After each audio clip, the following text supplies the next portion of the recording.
سورة البقرة مدنية. أعوذ بالله من الشيطان الرجيم. بسم الله الرحمن الرحيم. ألف لام ميم. ذلك الكتاب لا ريب فيه هدى للمتقين الذين يؤمنون بالغيب ويقيمون الصلاة ومما رزقناهم ينفقون والذين يؤمنون بما أنزل إليك وما أنزل من قبلك وبالآخرة هم يوقنون أولئك على هدى من ربهم وأولئك هم المفلحون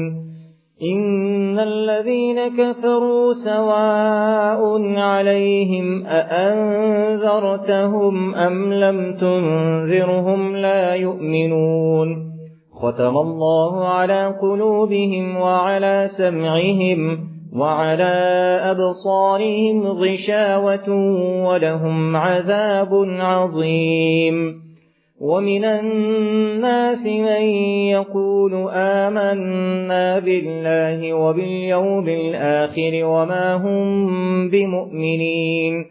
يخادعون الله والذين آمنوا وما يخدعون إلا أنفسهم وما يشعرون في قلوبهم مرض فزادهم الله مرضا ولهم عذاب أليم بما كانوا يكذبون وإذا قيل لهم لا تفسدوا في الأرض قالوا إنما نحن مصلحون ألا إنهم هم المفسدون ولكن لا يشعرون وإذا قيل لهم آمنوا كما آمن الناس قالوا أنؤمن كما آمن السفهاء ألا إنهم هم السفهاء ولكن لا يعلمون وإذا لقوا الذين آمنوا قالوا آمنا وإذا خلوا إلى شياطينهم قالوا إنا معكم إنما نحن مستهزئون الله يستهزئ بهم ويمدهم في طغيانهم يعمهون أولئك الذين اشتروا الضلالة بالهدى فما ربحت تجارتهم وما كانوا مهتدين مثلهم كمثل الذي استوقد نارا فلما أضاءت ما حوله ذهب الله بنورهم وتركهم في ظلمات لا يبصرون صم بكم عمي فهم لا يرجعون أو كصيب من السماء فيه ظلمات ورعد وبرق يجعلون أصابعهم في آذانهم من الصواعق حذر الموت والله محيط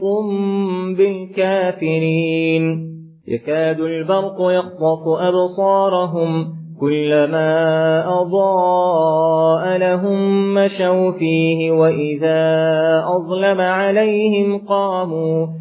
ولو شاء الله لذهب بسمعهم وأبصارهم إن الله على كل شيء قدير يا أيها الناس اعبدوا ربكم الذي خلقكم والذين من قبلكم لعلكم تتقون الذي جعل لكم الأرض فراشا والسماء بناء وأنزل من السماء ماء فأخرج به من الثمرات رزقا لكم فلا تجعلوا لله أندادا وأنتم تعلمون وإن كنتم في ريب مما نزلنا على عبدنا فأتوا بسورة من مثله وادعوا شهداءكم من دون الله إن كنتم صادقين فإن لم تفعلوا ولن تفعلوا فاتقوا النار التي وقودها الناس والحجارة أعدت للكافرين وبشر الذين آمنوا وعملوا الصالحات أن لهم جنات تجري من تحتها الأنهار كلما رزقوا منها من ثمرة رزقا قالوا هذا الذي رزقنا من قبل وأتوا به متشابها ولهم فيها أزواج مطهرة وهم فيها خالدون إن الله لا يستحيي أن يضرب مثلا ما بعوضة فما فوقها فأما الذين آمنوا فيعلمون أنه الحق من ربهم وأما الذين كفروا فيقولون ماذا أراد الله بهذا مثلا يضل به كثيرا ويهدي به كثيرا وما يضل به إلا الفاسقين الذين ينقضون عهد الله من بعد ميثاقه ويقطعون ما أمر الله به أن يوصل ويفسدون في الأرض أولئك هم الخاسرون كيف تكفرون بالله وكنتم أمواتا فأحياكم ثم يميتكم ثم يحييكم ثم إليه ترجعون هو الذي خلق لكم ما في الأرض جميعا ثم استوى إلى السماء فسواهن 7 سماوات وهو بكل شيء عليم وإذ قال ربك للملائكة إني جاعل في الأرض خليفة قالوا أتجعل فيها من يفسد فيها ويسفك الدماء ونحن نسبح بحمدك ونقدس لك قال إني أعلم ما لا تعلمون وعلم آدم الأسماء كلها ثم عرضهم على الملائكة فقال أنبئوني بأسماء هؤلاء إن كنتم صادقين قالوا سبحانك لا علم لنا إلا ما علمتنا إنك أنت العليم الحكيم قال يا آدم أنبئهم بأسمائهم فلما أنبأهم بأسمائهم قال ألم أقل لكم إني أعلم غيب السماوات والأرض وأعلم ما تبدون وما كنتم تكتمون وإذ قلنا للملائكة اسجدوا لآدم فسجدوا إلا إبليس أبى واستكبر وكان من الكافرين وقلنا يا آدم اسكن أنت وزوجك الجنة وكلا منها رغدا حيث شئتما ولا تقربا هذه الشجرة فتكونا من الظالمين فأزلهما الشيطان عنها فأخرجهما مما كانا فيه وقلنا اهبطوا بعضكم لبعض عدو ولكم في الأرض مستقر ومتاع إلى حين فتلقى آدم من ربه كلمات فتاب عليه إنه هو التواب الرحيم قل اهبطوا منها جميعا فإما يأتينكم مني هدى فمن تبع هداي فلا خوف عليهم ولا هم يحزنون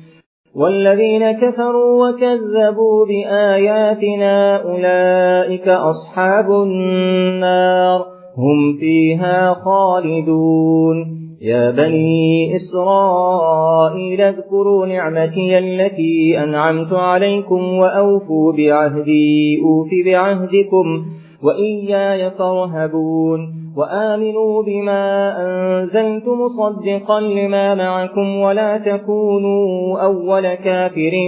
به ولا تشتروا بآياتي ثمنا قليلا وإياي فاتقون ولا تلبسوا الحق بالباطل وتكتموا الحق وأنتم تعلمون وأقيموا الصلاة وآتوا الزكاة واركعوا مع الراكعين أتأمرون الناس بالبر وتنسون أنفسكم وأنتم تتلون الكتاب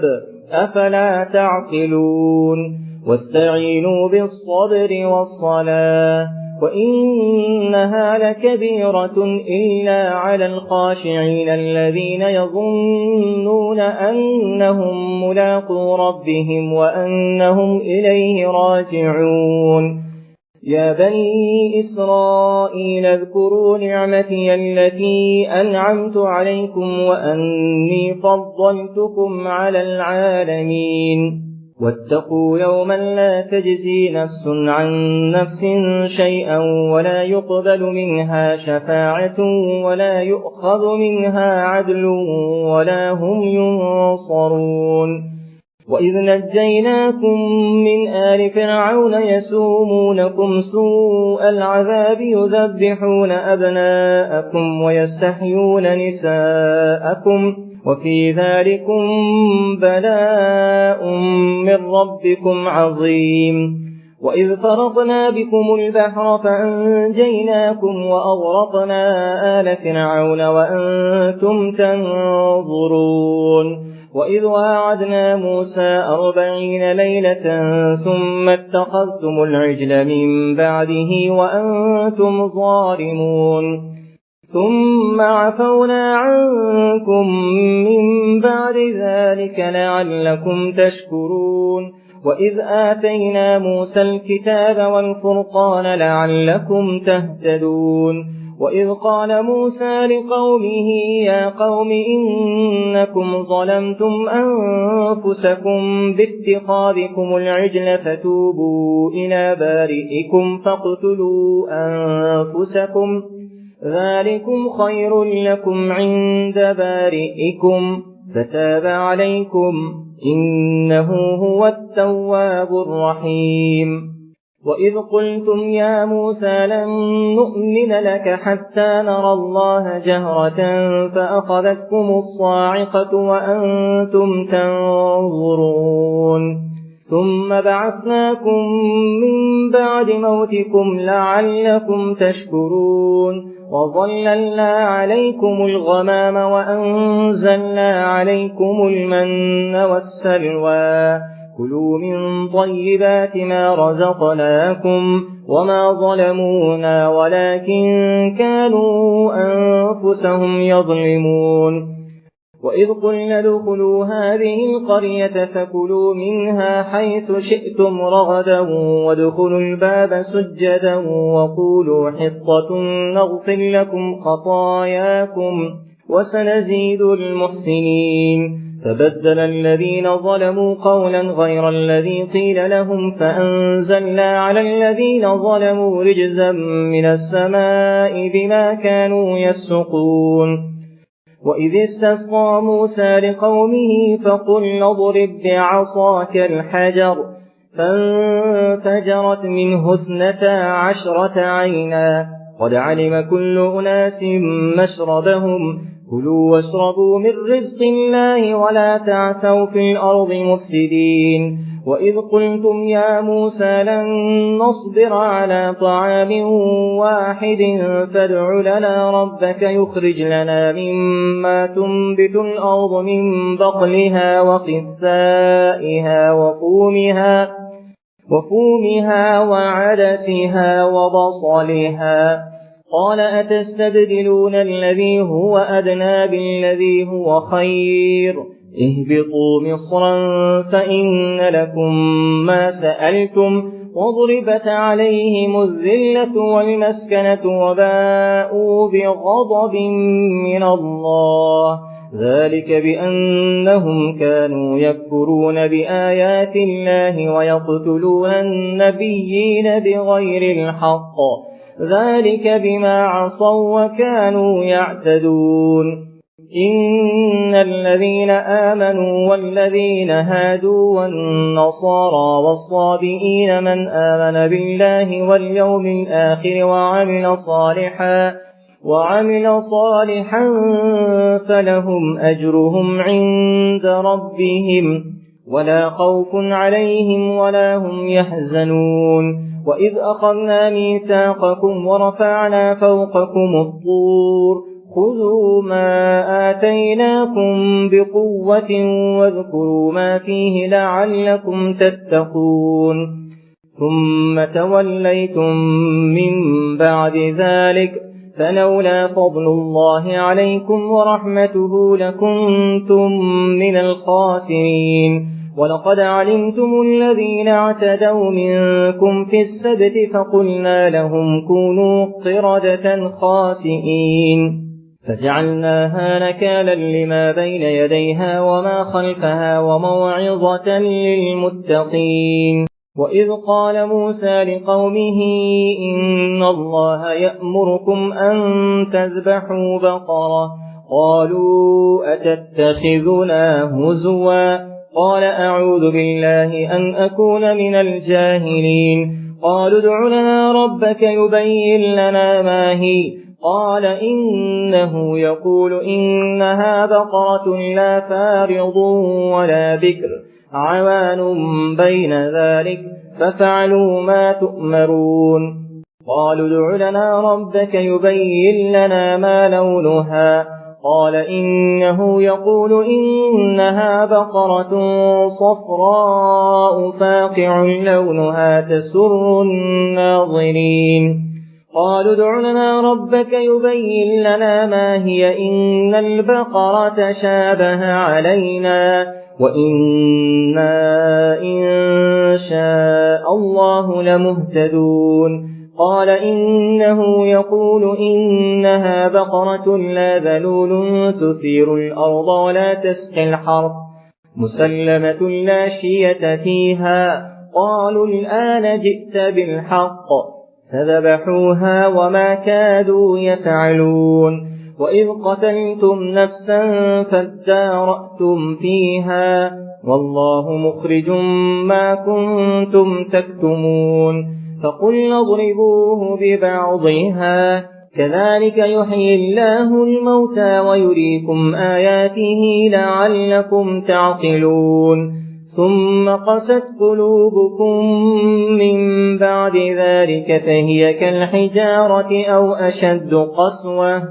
وإن من الحجارة لما يتفجر منه الأنهار وإن منها لما يشقق فيخرج منه الماء وإن منها لما يهبط من خشية الله وما الله بغافل عما تعملون أفتطمعون أن يؤمنوا لكم وقد كان فريق منهم يسمعون كلام الله ثم يحرفونه من بعد ما عقلوه وهم يعلمون وإذا لقوا الذين آمنوا قالوا آمنا وإذا خلا بعضهم إلى بعض قالوا أتحدثونهم بما فتح الله عليكم ليحاجوكم به عند ربكم أفلا تعقلون أولا يعلمون أن الله يعلم ما يسرون وما يعلنون ومنهم أميون لا يعلمون الكتاب إلا أماني وإن هم إلا يظنون فويل للذين يكتبون الكتاب بأيديهم ثم يقولون هذا من عند الله ليشتروا به ثمنا قليلا فويل لهم مما كتبت أيديهم وويل لهم مما يكسبون وقالوا لن تمسنا النار إلا أياما معدودة قل أتخذتم عند الله عهدا فلن يخلف الله عهده أم تقولون على الله ما لا تعلمون بلى من كسب سيئة وأحاطت به خطيئته فأولئك أصحاب النار هم فيها خالدون والذين آمنوا وعملوا الصالحات أولئك أصحاب الجنة هم فيها خالدون وإذ أخذنا ميثاق بني إسرائيل لا تعبدون إلا الله وبالوالدين إحسانا وذي القربى واليتامى والمساكين وقولوا للناس حسنا وأقيموا الصلاة وآتوا الزكاة ثم توليتم إلا قليلا منكم وأنتم معرضون وإذ أخذنا ميثاقكم لا تسفكون دماءكم ولا تخرجون أنفسكم من دياركم ثم أقررتم وأنتم تشهدون ثم أنتم هؤلاء تقتلون أنفسكم وتخرجون فريقا منكم من ديارهم تظاهرون عليهم بالإثم والعدوان وإن يأتوكم أسارى تفادوهم وهو محرم عليكم إخراجهم أفتؤمنون ببعض الكتاب وتكفرون ببعض فما جزاء من يفعل ذلك منكم إلا خزي في الحياة الدنيا ويوم القيامة يردون إلى أشد العذاب وما الله بغافل عما تعملون أولئك الذين اشتروا الحياة الدنيا بالآخرة فلا يخفف عنهم العذاب ولا هم ينصرون ولقد آتينا موسى الكتاب وقفينا من بعده بالرسل وآتينا عيسى ابن مريم البينات وأيدناه بروح القدس أفكلما جاءكم رسول بما لا تهوى أنفسكم استكبرتم ففريقا كذبتم وفريقا تقتلون وقالوا قلوبنا غلف بل لعنهم الله بكفرهم فقليلا ما يؤمنون ولما جاءهم كتاب من عند الله مصدق لما معهم وكانوا من قبل يستفتحون على الذين كفروا فلما جاءهم ما عرفوا كفروا به فلعنة الله على الكافرين بئس ما اشتروا به أنفسهم أن يكفروا بما أنزل الله بغيا أن ينزل الله من فضله على من يشاء من عباده فباءوا بغضب على غضب وللكافرين عذاب مهين وإذا قيل لهم آمنوا بما أنزل الله قالوا نؤمن بما أنزل علينا ويكفرون بما وراءه وهو الحق مصدقا لما معهم قل فلم تقتلون أنبياء الله من قبل إن كنتم مؤمنين ولقد جاءكم موسى بالبينات ثم اتخذتم العجل من بعده وأنتم ظالمون وإذ أخذنا ميثاقكم ورفعنا فوقكم الطور خذوا ما آتيناكم بقوة واسمعوا قالوا سمعنا وعصينا وأشربوا في قلوبهم العجل بكفرهم قل بئس ما يأمركم به إيمانكم إن كنتم مؤمنين قل إن كانت لكم الدار الآخرة عند الله خالصة من دون الناس فتمنوا الموت إن كنتم صادقين ولن يتمنوه أبدا بما قدمت أيديهم والله عليم بالظالمين ولتجدنهم أحرص الناس على حياة ومن الذين أشركوا يود أحدهم لو يعمر 1000 سنة وما هو بمزحزحه من العذاب أن يعمر والله بصير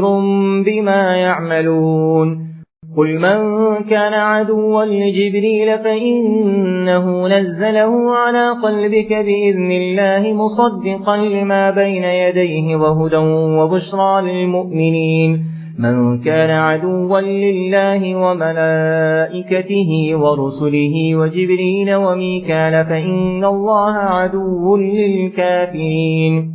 ولقد أنزلنا إليك آيات بينات وما يكفر بها إلا الفاسقون أوكلما عاهدوا عهدا نبذه فريق منهم بل أكثرهم لا يؤمنون ولما جاءهم رسول من عند الله مصدق لما معهم نبذ فريق من الذين أوتوا الكتاب كتاب الله وراء ظهورهم كأنهم لا يعلمون واتبعوا ما تتلو الشياطين على ملك سليمان وما كفر سليمان ولكن الشياطين كفروا يعلمون الناس السحر وما أنزل على الملكين ببابل هاروت وماروت وما يعلمان من أحد حتى يقولا إنما نحن فتنة فلا تكفر فيتعلمون منهما ما يفرقون به بين المرء وزوجه وما هم بضارين به من أحد إلا بإذن الله ويتعلمون ما يضرهم ولا ينفعهم ولقد علموا لمن اشتراه ما له في الآخرة من خلاق ولبئس ما شروا به أنفسهم لو كانوا يعلمون ولو أنهم آمنوا واتقوا لمثوبة من عند الله خير لو كانوا يعلمون يا أيها الذين آمنوا لا تقولوا راعنا وقولوا انظرنا واسمعوا وللكافرين عذاب أليم ما يود الذين كفروا من أهل الكتاب ولا المشركين أن ينزل عليكم من خير من ربكم والله يختص برحمته من يشاء والله ذو الفضل العظيم ما ننسخ من آية أو ننسها نأتي بخير منها أو مثلها ألم تعلم أن الله على كل شيء قدير ألم تعلم أن الله له ملك السماوات والأرض وما لكم من دون الله من ولي ولا نصير أم تريدون أن تسألوا رسولكم كما سئل موسى من قبل ومن يتبدل الكفر بالإيمان فقد ضل سواء السبيل ود كثير من أهل الكتاب لو يردونكم من بعد إيمانكم كفارا حسدا من عند أنفسهم من بعد ما تبين لهم الحق فاعفوا واصفحوا حتى يأتي الله بأمره إن الله على كل شيء قدير وأقيموا الصلاة وآتوا الزكاة وما تقدموا لأنفسكم من خير تجدوه عند الله إن الله بما تعملون بصير. وقالوا لن يدخل الجنة إلا من كان هودا أو نصارى تلك أمانيهم قل هاتوا برهانكم إن كنتم صادقين بلى من أسلم وجهه لله وهو محسن فله أجره عند ربه ولا خوف عليهم ولا هم يحزنون. وقالت اليهود ليست النصارى على شيء وقالت النصارى ليست اليهود على شيء وهم يتلون الكتاب كذلك قال الذين لا يعلمون مثل قولهم فالله يحكم بينهم يوم القيامة فيما كانوا فيه يختلفون. ومن أظلم ممن منع مساجد الله أن يذكر فيها اسمه وسعى في خرابها أولئك ما كان لهم أن يدخلوها إلا خائفين لهم في الدنيا خزي ولهم في الآخرة عذاب عظيم. ولله المشرق والمغرب فأينما تولوا فثم وجه الله إن الله واسع عليم. وقالوا اتخذ الله ولدا سبحانه بل له ما في السماوات والأرض كل له قانتون بديع السماوات والأرض وإذا قضى أمرا فإنما يقول له كن فيكون. وقال الذين لا يعلمون لولا يكلمنا الله أو تأتينا آية كذلك قال الذين من قبلهم مثل قولهم فشابهت قلوبهم قد بينا الآيات لقوم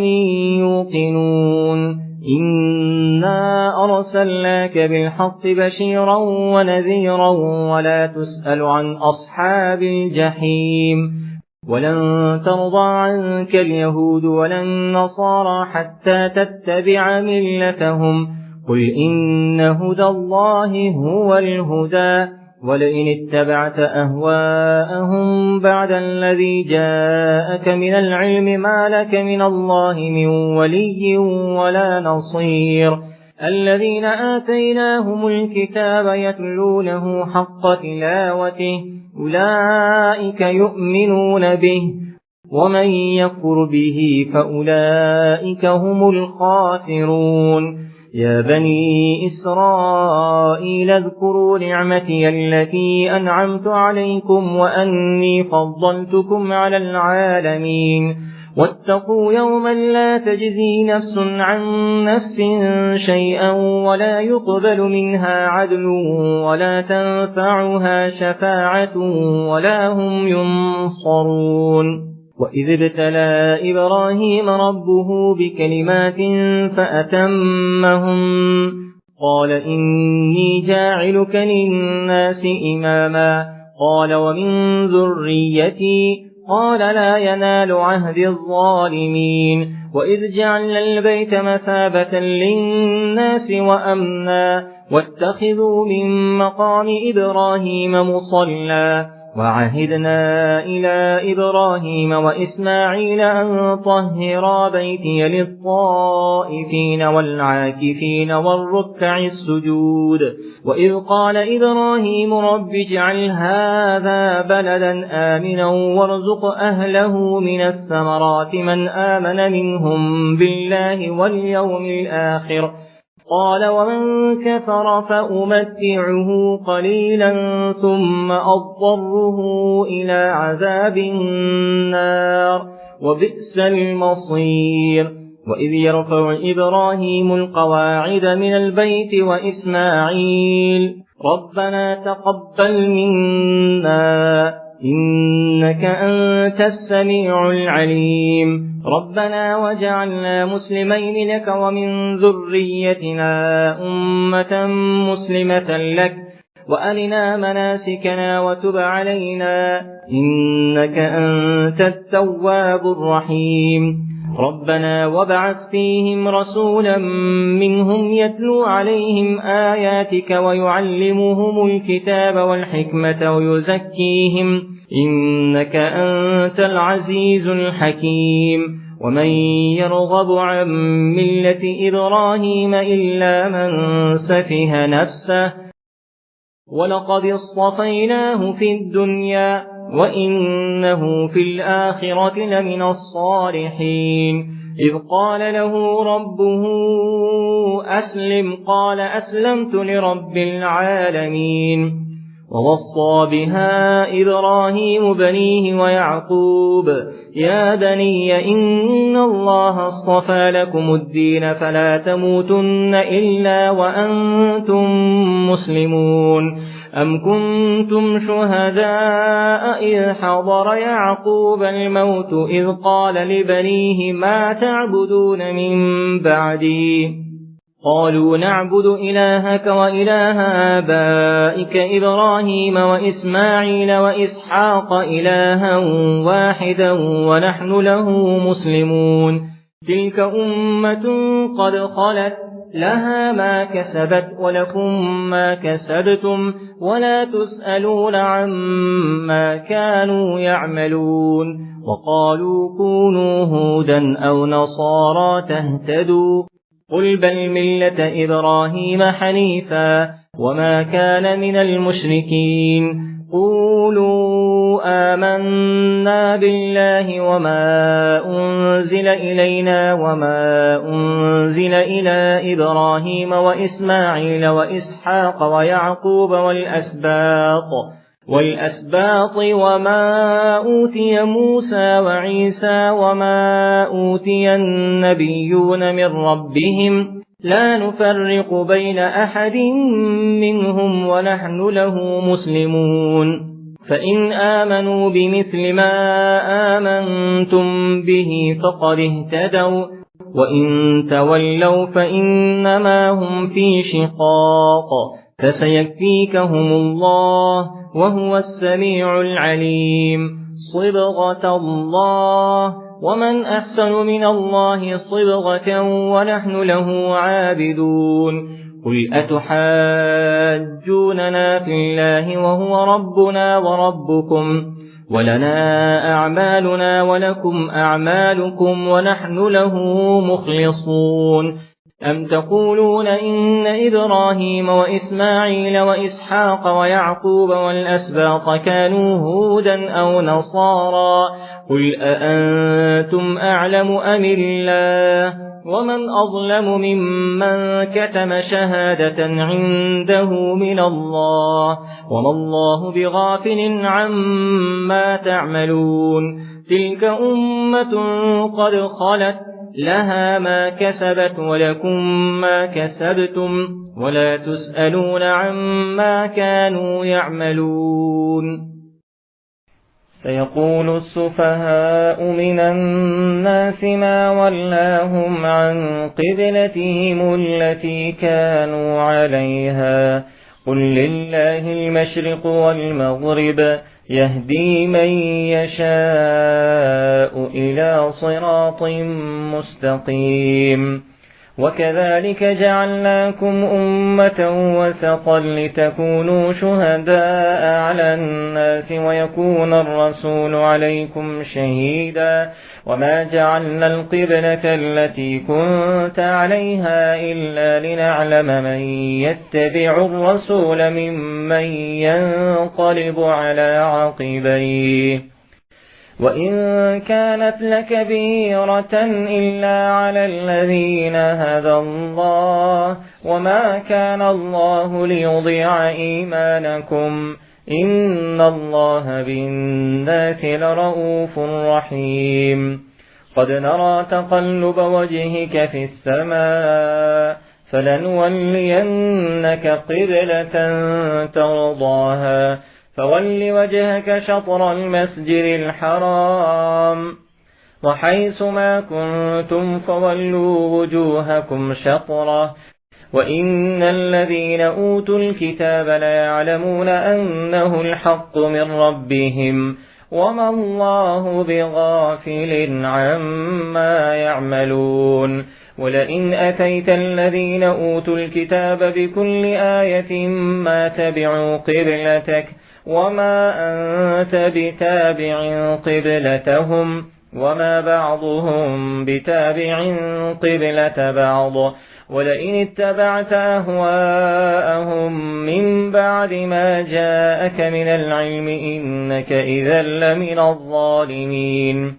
الذين آتيناهم الكتاب يعرفونه كما يعرفون أبناءهم وإن فريقا منهم ليكتمون الحق وهم يعلمون الحق من ربك فلا تكونن من الممترين ولكل وجهة هو موليها فاستبقوا الخيرات أينما تكونوا يأتي بكم الله جميعا إن الله على كل شيء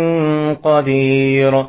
ومن حيث خرجت فول وجهك شطر المسجد الحرام وإنه للحق من ربك وما الله بغافل عما تعملون ومن حيث خرجت فول وجهك شطر المسجد الحرام وحيث ما كنتم فولوا وجوهكم شطره لئلا يكون للناس عليكم حجة إلا الذين ظلموا منهم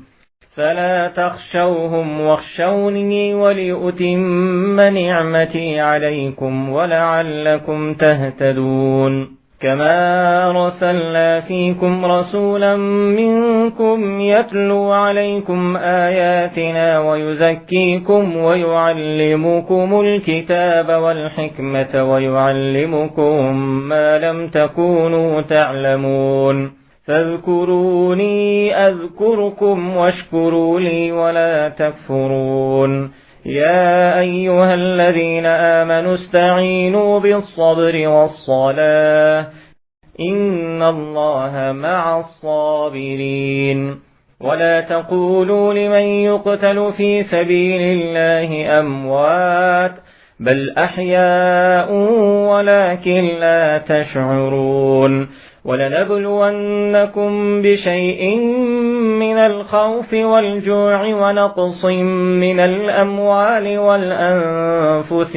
والثمرات وبشر الصابرين الذين إذا أصابتهم مصيبة قالوا إنا لله وإنا إليه راجعون أولئك عليهم صلوات من ربهم ورحمة وأولئك هم المهتدون إن الصفا والمروة من شعائر الله فمن حج البيت أو اعتمر فلا جناح عليه أن يطوف بهما ومن تطوع خيرا فإن الله شاكر عليم إن الذين يكتمون ما أنزلنا من البينات والهدى من بعد ما بيناه للناس في الكتاب أولئك يلعنهم الله ويلعنهم اللاعنون إلا الذين تابوا وأصلحوا وبينوا فأولئك أتوب عليهم وأنا التواب الرحيم إن الذين كفروا وماتوا وهم كفار أولئك عليهم لعنة الله والملائكة والناس أجمعين خالدين فيها لا يخفف عنهم العذاب ولا هم ينظرون وإلهكم إله واحد لا إله إلا هو الرحمن الرحيم إن في خلق السماوات والأرض واختلاف الليل والنهار والفلك التي تجري في البحر بما ينفع الناس وما أنزل الله من السماء من ماء فأحيا به الأرض بعد موتها وبث فيها من كل دابة وتصريف الرياح والسحاب المسخر بين السماء والأرض لآيات لقوم يعقلون ومن الناس من يتخذ من دون الله أندادا يحبونهم كحب الله والذين آمنوا أشد حبا لله ولو يرى الذين ظلموا إذ يرون العذاب أن القوة لله جميعا وأن الله شديد العذاب إذ تبرأ الذين اتبعوا من الذين اتبعوا ورأوا العذاب وتقطعت بهم الأسباب وقال الذين اتبعوا لو أن لنا كرة فنتبرأ منهم كما تبرؤوا منا كذلك يريهم الله أعمالهم حسرات عليهم وما هم بخارجين من النار يا أيها الناس كلوا مما في الأرض حلالا طيبا ولا تتبعوا خطوات الشيطان إنه لكم عدو مبين إنما يأمركم بالسوء والفحشاء وأن تقولوا على الله ما لا تعلمون وإذا قيل لهم اتبعوا ما أنزل الله قالوا بل نتبع ما ألفينا عليه آباءنا أولو كان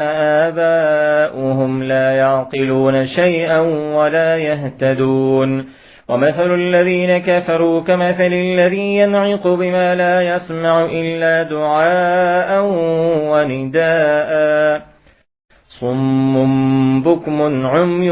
فهم لا يعقلون يا أيها الذين آمنوا كلوا من طيبات ما رزقناكم واشكروا لله إن كنتم إياه تعبدون إنما حرم عليكم الميتة والدم ولحم الخنزير وما أهل به لغير الله فمن اضطر غير باغ ولا عاد فلا إثم عليه إن الله غفور رحيم إن الذين يكتمون ما أنزل الله من الكتاب ويشترون به ثمنا قليلا أولئك ما يأكلون في بطونهم إلا النار ولا يكلمهم الله يوم القيامة ولا يزكيهم ولهم عذاب أليم أولئك الذين اشتروا الضلالة بالهدى والعذاب بالمغفرة فما أصبرهم على النار ذلك بأن الله نزل الكتاب بالحق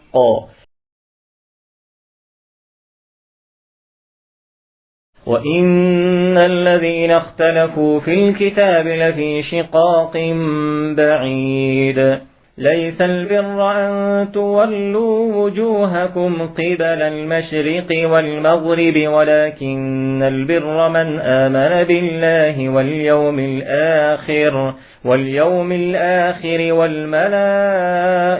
والكتاب والنبيين وآتى المال على حبه ذوي القربى واليتامى والمساكين وابن السبيل والسائلين وفي الرقاب وأقام الصلاة وآتى الزكاة والموفون بعهدهم إذا عاهدوا والصابرين في البأساء والضراء وحين البأس أولئك الذين صدقوا وأولئك هم المتقون يا أيها الذين آمنوا كتب عليكم القصاص في القتلى الحر بالحر والعبد بالعبد والأنثى بالأنثى فمن عفي له من أخيه شيء فاتباع بالمعروف وأداء إليه بإحسان ذلك تخفيف من ربكم ورحمة فمن اعتدى بعد ذلك فله عذاب أليم ولكم في القصاص حياة يا أولي الألباب لعلكم تتقون كتب عليكم إذا حضر أحدكم الموت إن ترك خيرا الوصية للوالدين والأقربين بالمعروف حقا على المتقين، فمن بدله بعدما سمعه فإنما إثمه على الذين يبدلونه، إن الله سميع عليم. فمن خاف من موص جنفا أو إثما فأصلح بينهم فلا إثم عليه، إن الله غفور رحيم. يا أيها الذين آمنوا كتب عليكم الصيام كما كتب على الذين من قبلكم لعلكم تتقون، أياما معدودات، فمن كان منكم مريضا أو على سفر فعدة من أيام أخر، وعلى الذين يطيقونه فدية طعام مسكين، فمن تطوع خيرا فهو خير له، وأن تصوموا خير لكم إن كنتم تعلمون. شهر رمضان الذي ينزل فيه القرآن هدى للناس وبينات من الهدى والفرقان،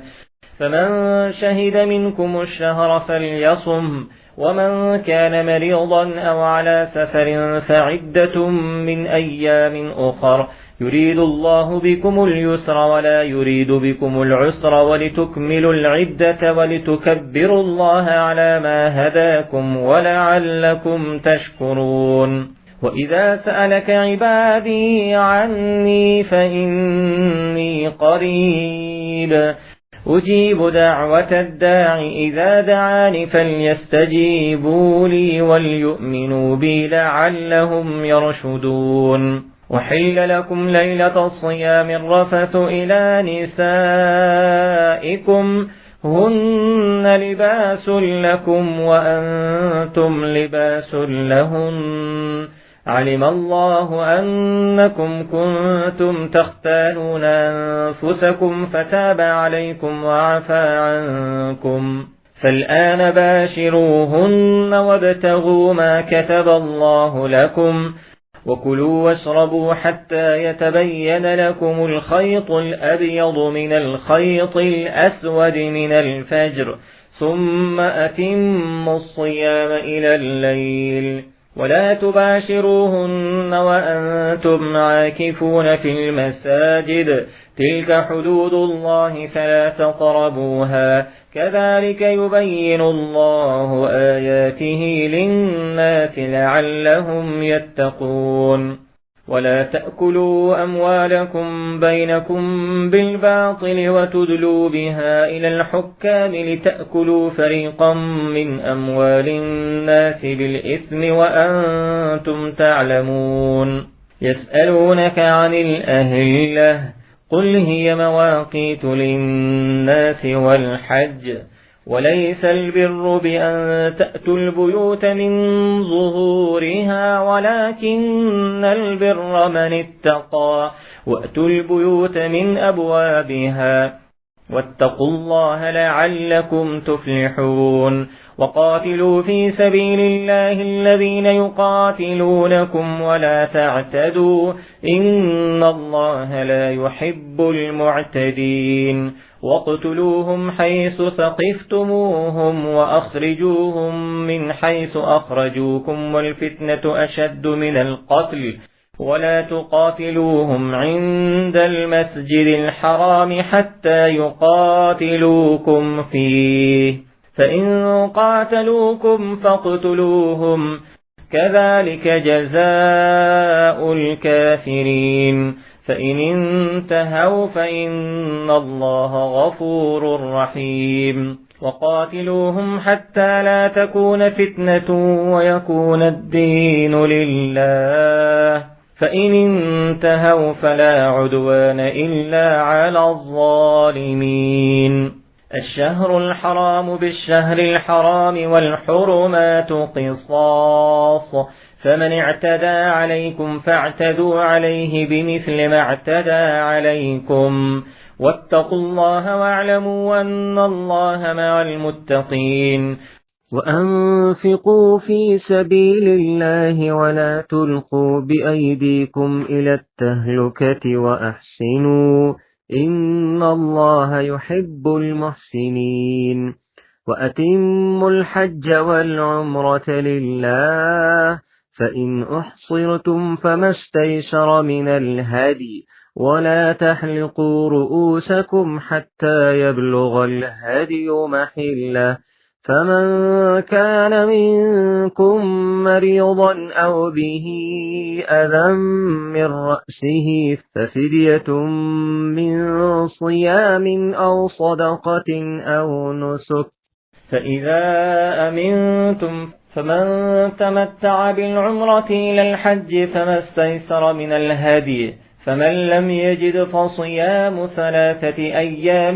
في الحج و7 إذا رجعتم، تلك 10 كاملة، ذلك لمن لم يكن أهله حاضر المسجد الحرام. واتقوا الله واعلموا أن الله شديد العقاب. الحج أشهر معلومات، فمن فرض فيهن الحج فلا رفث ولا فسوق ولا جدال في الحج، وما تفعلوا من خير يعلمه الله، وتزودوا فإن خير الزاد التقوى، واتقون يا أولي الألباب. ليس عليكم جناح أن تبتغوا فضلا من ربكم، فإذا أفضتم من عرفات فاذكروا الله عند المشعر الحرام، واذكروه كما هداكم وإن كنتم من قبله لمن الضالين. ثم أفيضوا من حيث أفاض الناس واستغفروا الله إن الله غفور رحيم. فإذا قضيتم مناسككم فاذكروا الله كذكركم آباءكم أو أشد ذكرا.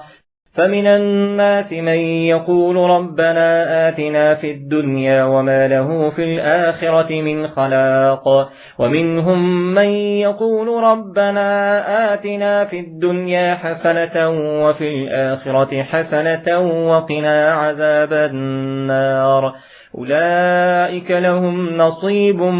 مما كسبوا والله سريع الحساب. واذكروا الله في أيام معدودات، فمن تعجل في يومين فلا إثم عليه، ومن تأخر فلا إثم عليه لمن اتقى. واتقوا الله واعلموا أنكم إليه تحشرون. ومن الناس من يعجبك قوله في الحياة الدنيا ويشهد الله على ما في قلبه وهو ألد الخصام، وإذا تولى سعى في الأرض ليفسد فيها ويهلك الحرث والنسل، والله لا يحب الفساد. وإذا قيل له اتق الله أخذته العزة بالإثم فحسبه جهنم ولبئس المهاد. ومن الناس من يشري نفسه ابتغاء مرضات الله والله رؤوف بالعباد. يا أيها الذين آمنوا ادخلوا في السلم كافة ولا تتبعوا خطوات الشيطان إنه لكم عدو مبين. فإن زللتم من بعد ما جاءتكم البينات فاعلموا أن الله عزيز حكيم. هل ينظرون إلا أن يأتيهم الله في ظلل من الغمام والملائكة وقضي الأمر وإلى الله ترجع الأمور. سل بني إسرائيل كم آتيناهم من آية بينة ومن يبدل نعمة الله من بعد ما جاءته فإن الله شديد العقاب. زين للذين كفروا الحياة الدنيا ويسخرون من الذين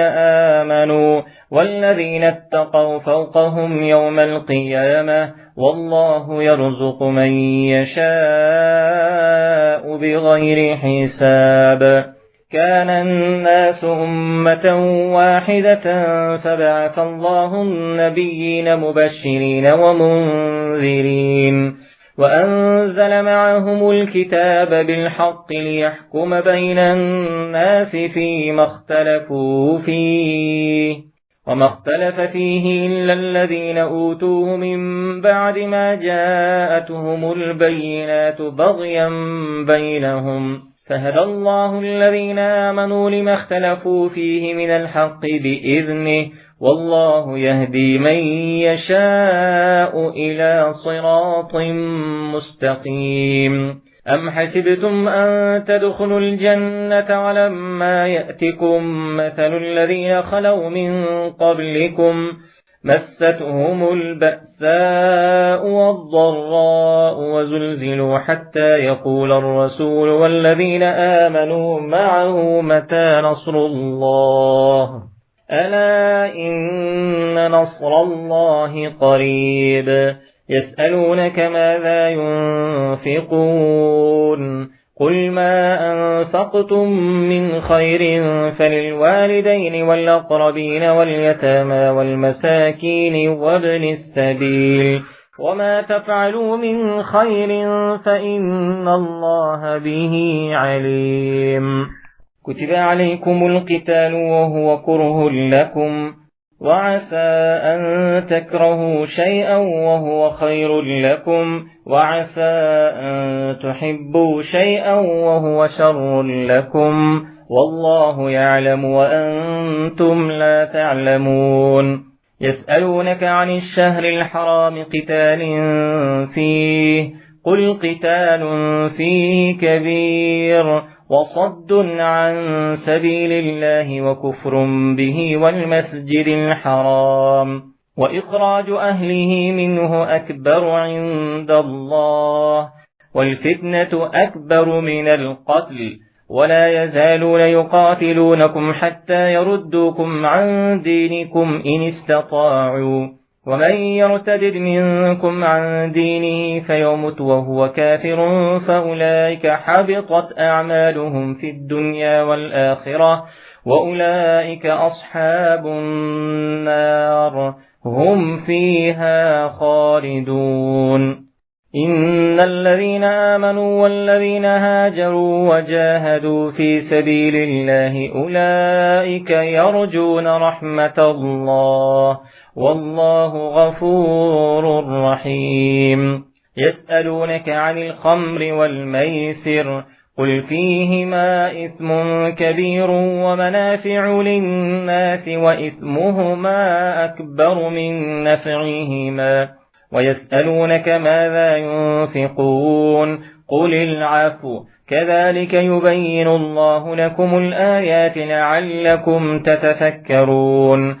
في الدنيا والآخرة. ويسألونك عن اليتامى قل إصلاح لهم خير وإن تخالطوهم فإخوانكم والله يعلم المفسد من المصلح ولو شاء الله لأعنتكم إن الله عزيز حكيم. ولا تنكحوا المشركات حتى يؤمنوا ولأمة مؤمنة خير من مشركة ولو أعجبتكم ولا تنكحوا المشركين حتى يؤمنوا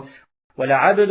مؤمن خير من مشرك ولو أعجبكم أولئك يدعون إلى النار والله يدعو إلى الجنة والمغفرة بإذنه ويبين آياته للناس لعلهم يتذكرون. ويسألونك عن المحيض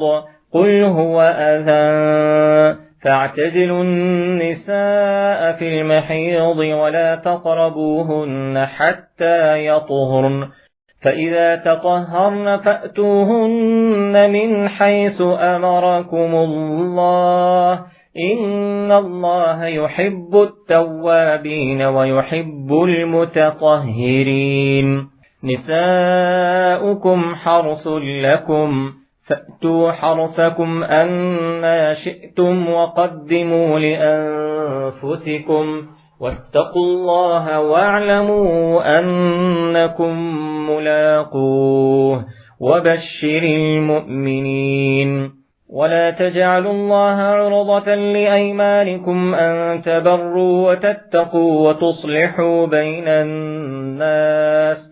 والله سميع عليم. لا يؤاخذكم الله باللغو في أيمانكم ولكن يؤاخذكم بما كسبت قلوبكم والله غفور حليم. للذين يؤلون من نسائهم تربص 4 أشهر فإن فاءوا فإن الله غفور رحيم. وإن عزموا الطلاق فإن الله سميع عليم. والمطلقات يتربصن بأنفسهن 3 قروء ولا يحل لهن أن يكتمن ما خلق الله في أرحامهن إن كن يؤمن بالله واليوم الآخر وبعولتهن أحق بردهن في ذلك إن أرادوا إصلاحا ولهن مثل الذي عليهن بالمعروف وللرجال عليهن درجة والله عزيز حكيم. الطلاق 2 فإمساكم بمعروف أو تصريح بإحسان ولا يحل لكم أن تأخذوا مما آتيتموهن شيئا إلا أن يخافا ألا يقيما حدود الله فإن خفتم ألا يقيما حدود الله فلا جناح عليهما فيما افتدت به تلك حدود الله فلا تعتدوها ومن يتعد حدود الله فأولئك هم الظالمون. فإن طلقها فلا تحل له من بعد حتى تنكح زوجا غيره فإن طلقها فلا جناح عليهما أن يتراجعا إن ظنا أن يقيما حدود الله وتلك حدود الله يبينها لقوم يعلمون. وإذا طلقتم النساء فبلغن أجلهن فأمسكوهن بمعروف أو سرحوهن بمعروف ولا تمسكوهن ضرارا لتعتدوا ومن يفعل ذلك فقد ظلم نفسه. ولا تتخذوا آيات الله هزوا واذكروا نعمة الله عليكم وما أنزل عليكم من الكتاب والحكمة يعظكم به واتقوا الله واعلموا أن الله بكل شيء عليم. وإذا طلقتم النساء فبلغن أجلهن فلا تعضلوهن أن ينكحن أزواجهن إذا تراضوا بينهم بالمعروف ذلك يوعظ به من كان منكم يؤمن بالله واليوم الآخر ذلكم أزكى لكم وأطهر والله يعلم وأنتم لا تعلمون. والوالدات يرضعن أولادهن حولين كاملين لمن أراد أن يتم الرضاعة وعلى المولود له رزقهن وكسوتهن بالمعروف لا تكلف نفس إلا وسعها لا تضار والدة بولدها ولا مولود له بولده وعلى الوارث مثل ذلك فإن أرادا فصالا عن تراض منهما وتشاور فلا جناح عليهما وإن أردتم أن تسترضعوا أولادكم فلا جناح عليكم إذا سلمتم ما آتيتم بالمعروف واتقوا الله واعلموا أن الله بما تعملون بصير. والذين يتوفون منكم ويذرون أزواجا يتربصن بأنفسهن 4 أشهر و10 فإذا بلغن أجلهن فلا جناح عليكم فيما فعلن في أنفسهن بالمعروف والله بما تعملون خبير. ولا جناح عليكم فيما عرضتم به من خطبة النساء أو أكننتم في أنفسكم علم الله أنكم ستذكرونهن ولكن لا تواعدوهن سرا إلا أن تقولوا قولا معروفا ولا تعزموا عقدة النكاح حتى يبلغ الكتاب أجله واعلموا أن الله يعلم ما في أنفسكم فاحذروه واعلموا أن الله غفور حليم. لا جناح عليكم إن طلقتم النساء ما لم تمسوهن أو تفرضوا لهن فريضة ومتعوهن على الموسع قدره وعلى المقتر قدره متاعا بالمعروف حقا على المحسنين. وإن طلقتموهن من قبل أن تمسوهن وقد فرضتم لهن فريضة فنصف ما فرضتم إلا أن يعفون أو يعفو الذي بيده عقدة النكاح وأن تعفوا أقرب للتقوى ولا تنسوا الفضل بينكم إن الله بما تعملون بصير. حافظوا على الصلوات والصلاة الوسطى وقوموا لله قانتين. فإن خفتم فرجالا أو ركبانا فإذا أمنتم فاذكروا الله كما علمكم ما لم تكونوا تعلمون. والذين يتوفون منكم ويذرون أزواجا وصية لأزواجهم متاعا إلى الحول غير إخراج فإن خرجن فلا جناح عليكم فيما فعلن في أنفسهن من معروف والله عزيز حكيم. وللمطلقات متاع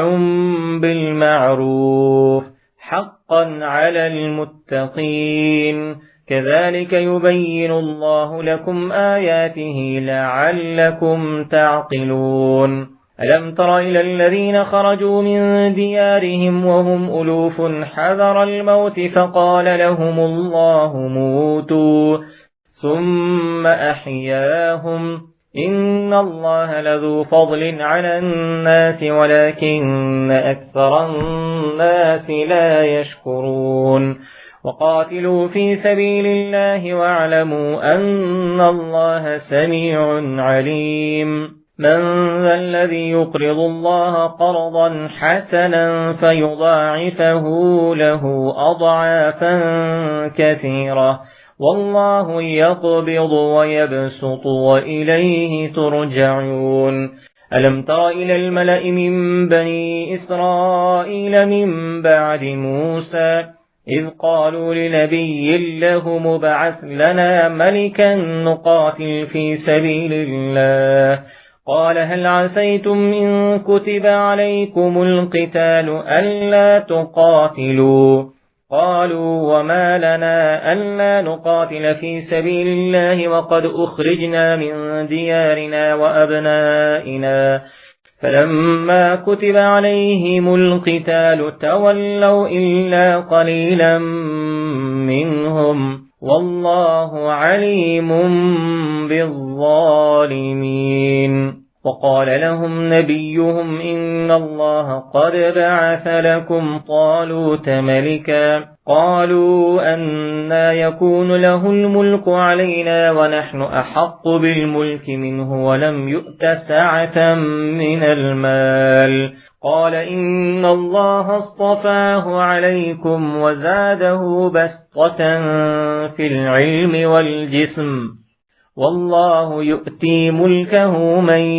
يشاء والله واسع عليم. وقال لهم نبيهم إن آية ملكه أن يأتيكم التابوت فيه سكينة من ربكم وبقية مما ترك آل موسى وآل هارون تحمله الملائكة إن في ذلك لآية لكم إن كنتم مؤمنين. فلما فصل طالوت بالجنود قال إن الله مبتليكم بنهر فمن شرب منه فليس مني ومن لم يطعمه فإنه مني إلا من اغترف غرفة بيده فشربوا منه إلا قليلا منهم. فلما جاوزه هو والذين آمنوا معه قالوا لا طاقة لنا اليوم بجالوت وجنوده. قال الذين يظنون أنهم ملاقوا الله كم من فئة قليلة غلبت فئة كثيرة بإذن الله والله مع الصابرين. ولما برزوا لجالوت وجنوده قالوا ربنا أفرغ علينا صبرا وثبت أقدامنا وانصرنا على القوم الكافرين. فهزموهم بإذن الله. وقتل داود جالوت وآتاه الله الملك والحكمة وعلمه مما يشاء. ولولا دفع الله الناس بعضهم ببعض لفسدت الأرض ولكن الله ذو فضل على العالمين. تلك آيات الله نتلوها عليك بالحق وإنك لمن المرسلين. تلك الرسل فضلنا بعضهم على بعض منهم من كلم الله ورفع بعضهم درجات وآتينا عيسى ابن مريم البينات وأيدناه بروح القدس. ولو شاء الله ما اقتتل الذين من بعدهم من بعد ما جاءتهم البينات ولكن اختلفوا فمنهم من آمن ومنهم من كفر. ولو شاء الله ما اقتتلوا ولكن الله يفعل ما يريد. يا أيها الذين آمنوا أنفقوا مما رزقناكم من قبل أن يأتي يوم لا بيع فيه ولا خلة ولا شفاعة والكافرون هم الظالمون. الله لا إله إلا هو الحي القيوم لا تأخذه سنة ولا نوم له ما في السماوات وما في الأرض. من ذا الذي يشفع عنده إلا بإذنه يعلم ما بين أيديهم وما خلفهم ولا يحيطون بشيء من علمه إلا بما شاء. وسع كرسيه السماوات والأرض ولا يؤوده حفظهما وهو العلي العظيم. لا إكراه في الدين قد تبين الرشد من الغي فمن يكفر بالطاغوت ويؤمن بالله فقد استمسك بالعروة الوثقى لا انفصام لها والله سميع عليم الله ولي الذين آمنوا يخرجهم من الظلمات إلى النور والذين كفروا أولياؤهم الطاغوت يخرجونهم من النور إلى الظلمات أولئك أصحاب النار هم فيها خالدون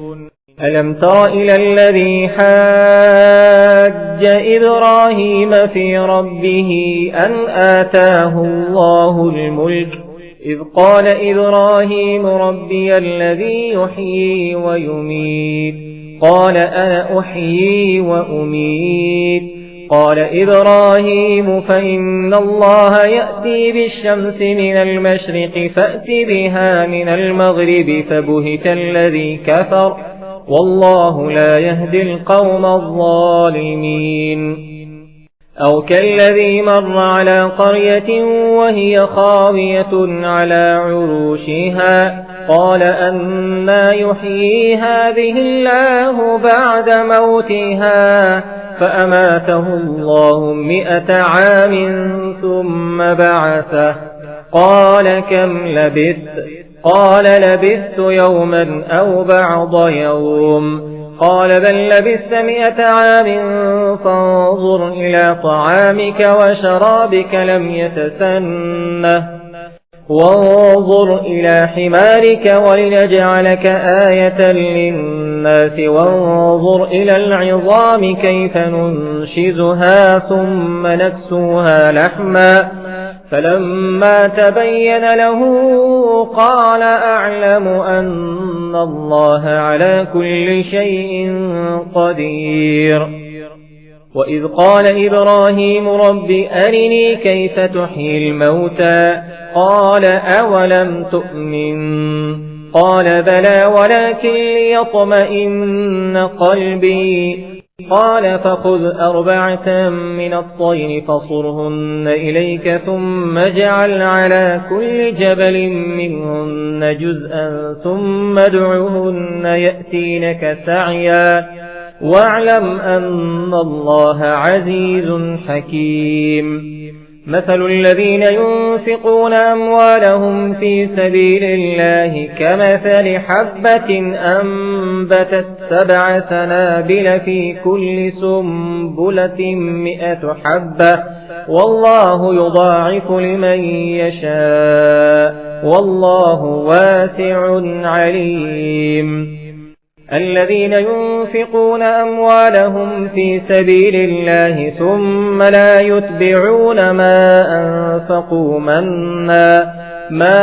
أنفقوا منا ولا أذى لهم أجرهم عند ربهم ولا خوف عليهم ولا هم يحزنون قول معروف ومغفرة خير من صدقة يتبعها أذى والله غني حليم يا أيها الذين آمنوا لا تبطلوا صدقاتكم بالمن والأذى كالذي ينفق ماله رئاء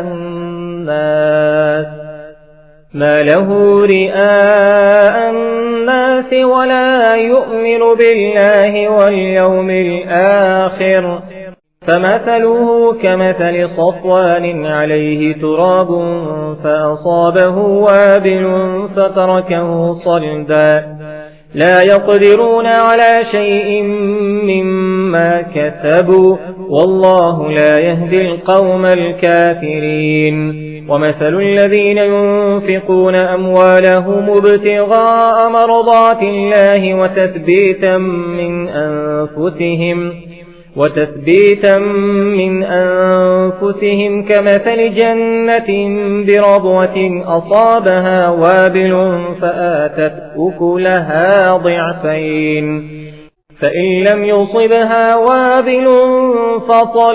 والله بما تعملون بصير. أيود أحدكم أن تكون له جنة من نخيل وأعناب تجري من تحتها الأنهار له فيها من كل الثمرات وأصابه الكبر وله ذرية ضعفاء فأصابها إعصار فيه نار فاحترقت كذلك يبين الله لكم الآيات لعلكم تتفكرون. يا أيها الذين آمنوا أنفقوا من طيبات ما كسبتم ومما أخرجنا لكم من الأرض ولا تيمموا الخبيث منه تنفقون ولستم بآخذيه إلا أن تغمضوا فيه واعلموا أن الله غني حميد. الشيطان يعدكم الفقر ويأمركم بالفحشاء والله يعدكم مغفرة منه وفضلا والله واسع عليم. يؤتي الحكمة من يشاء ومن يؤت الحكمة فقد أوتي خيرا كثيرا وما يذكر إلا أولو الألباب. وما أنفقتم من نفقة أو نذرتم من نذر فإن الله يعلمه وما للظالمين من أنصار. إن تبدوا الصدقات فنعما هي وإن تخفوها وتؤتوها الفقراء فهو خير لكم ويكفر عنكم من سيئاتكم والله بما تعملون خبير. ليس عليك هداهم ولكن الله يهدي من يشاء وما تنفقوا من خير فلأنفسكم وما تنفقون إلا ابتغاء وجه الله وما تنفقوا من خير يوفى إليكم وأنتم لا تظلمون. للفقراء الذين أحصروا في سبيل الله لا يستطيعون ضربا في الأرض يحسبهم الجاهل أغنياء من التعفف تعرفهم بسيماهم لا يسألون الناس إلحافا وما تنفقوا من خير فإن الله به عليم. الذين ينفقون أموالهم بالليل والنهار سرا وعلانية فلهم أجرهم عند ربهم ولا خوف عليهم ولا هم يحزنون. الذين يأكلون الربا لا يقومون إلا كما يقوم الذي يتخبطه الشيطان من المس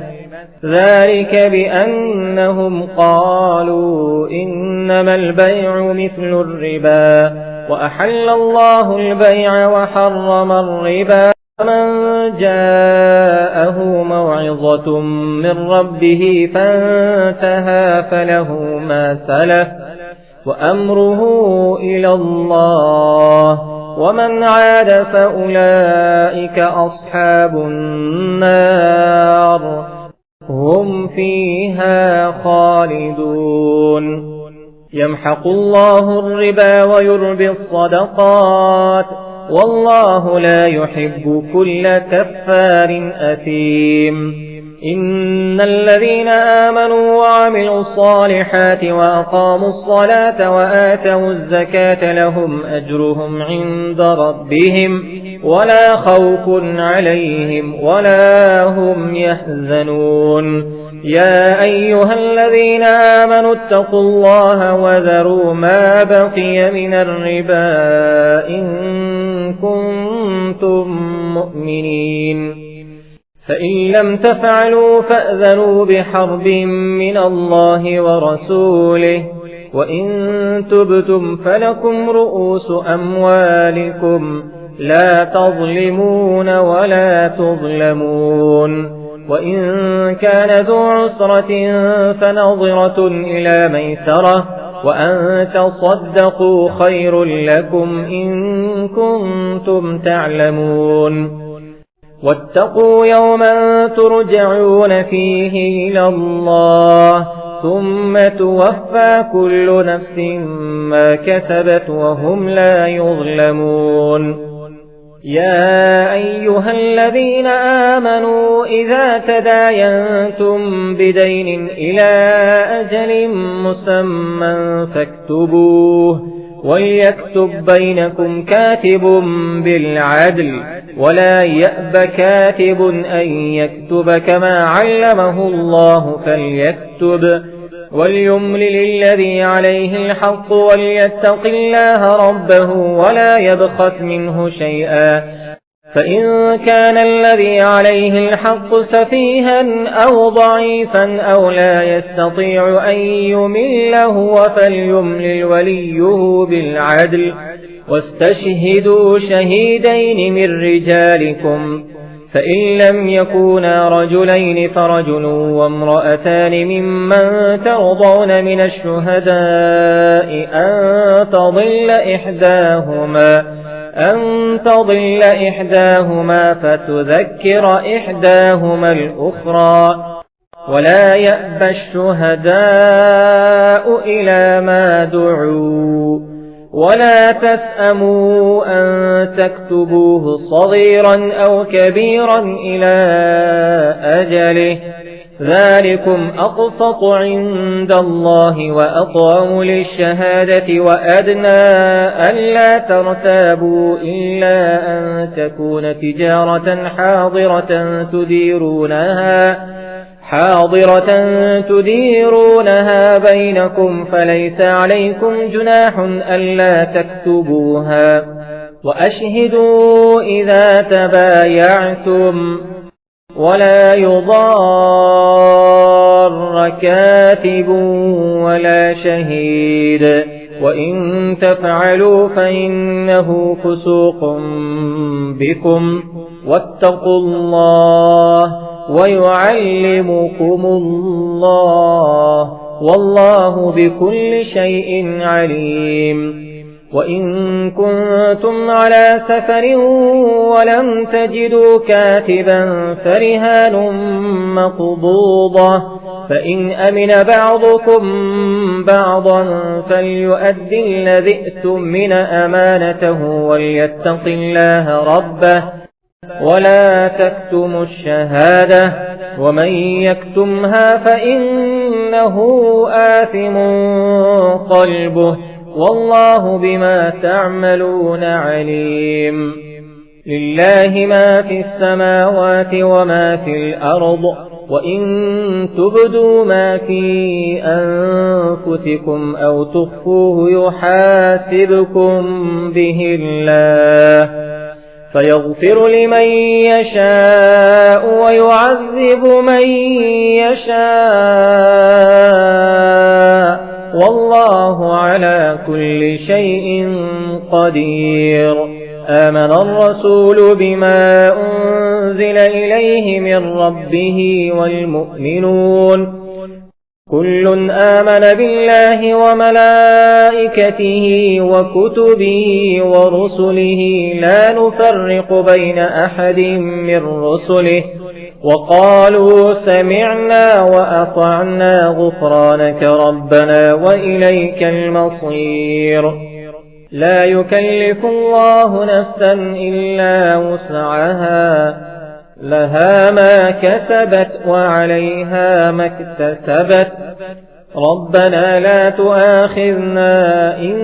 نسينا أو أخطأنا، ربنا ولا تحمل علينا